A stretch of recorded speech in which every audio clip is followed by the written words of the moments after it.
విశ్వవిఖ్యాత నట సార్వభౌమ డాక్టర్ నందమూరి తారక రామారావు గారి వారసుడిగా సినీ రంగంలోకి ప్రవేశించిన నటుడు నందమూరి బాలకృష్ణ. నటుడే కాక నిర్మాత మరియు దర్శకుడు, పొలిటీషియన్ కూడా. చిన్నతనంలోనే చైల్డ్ ఆర్టిస్ట్గా తన తండ్రి నిర్మించిన సినిమాల్లో నటించారు. తాతమ్మ కళ, దానవీర సూరకర్ణ తదితర సినిమాల్లో నటించారు.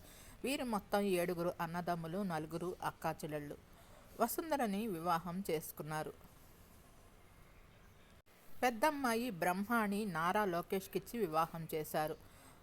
నారా లోకేష్ మరెవరో కాదు, మన ఆంధ్ర సీఎం నారా చంద్రబాబు నాయుడు గారి అమ్మాయి. వారి ఇంటి కోడలుగా పెద్దమ్మాయిని పంపించారు. రెండో అమ్మాయి తేజస్విని ఒక సాఫ్ట్వేర్ ఇంజనీర్కి ఇచ్చి వివాహం చేశారు. కొడుకు మోక్షజ్ఞ తన్ని సినీ రంగంలోకి ఎంట్రీ ఇవ్వాలని అనుకుంటున్నారు. 2 అమ్మాయిలు, 1 అబ్బాయి. నటుడు బాలకృష్ణకి అన్న హరికృష్ణ కూడా నటుడే, మరి నిర్మాత. అన్న హరికృష్ణ కొడుకు కళ్యాణ్ రామ్ మరియు జూనియర్ ఎన్టీఆర్ కూడా నటులే. మరో అన్న మోహన్ కృష్ణ గారి అబ్బాయి తారకరత్న కూడా నటుడు మరియు పొలిటీషియన్. మీకు ఈ వీడియో నచ్చినట్లయితే లైక్ చేయండి, కామెంట్ చేయండి.